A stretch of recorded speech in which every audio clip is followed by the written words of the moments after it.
America trap లో పడినట్టే. Russia China కూడా America trap లో పడినట్టే.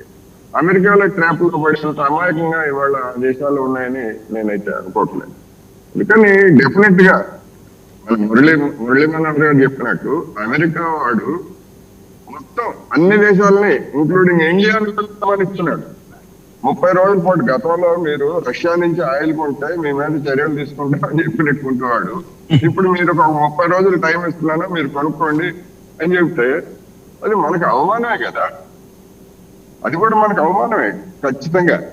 వాడేవాడు చెప్పడానికి 30 రోజుల్లో 30 రోజుల్లో కూడా రష్యా నుంచి చమురు కాదట, రష్యా నుంచి ఆల్రెడీ బయలుదేరి సముద్రాల్లో ఉన్నటువంటి ట్యాంకర్లలో ఎటువోక నిలవ ఉండిపోయినటువంటి ట్యాంకర్లలో ఉన్నటువంటి చమురుని మీరు తీసుకోండి అని చెప్పేసి చెప్తున్నాడు. అంటే ఏ చమురుని తీసుకోవాలో, ఎన్ని రోజులు తీసుకోవాలో, ఎంత తీసుకోవాలో అమెరికా వాడు 145 కోట్ల జనాభా ఉన్నటువంటి భారత్ నిర్దేశిస్తున్నాడంటే వాడి ఉద్దేశం ఏంటి అంటే ఖచ్చితంగా ఒకదాని వెంట ఒకటిని చేయడం అనేటువంటి ఒకటి.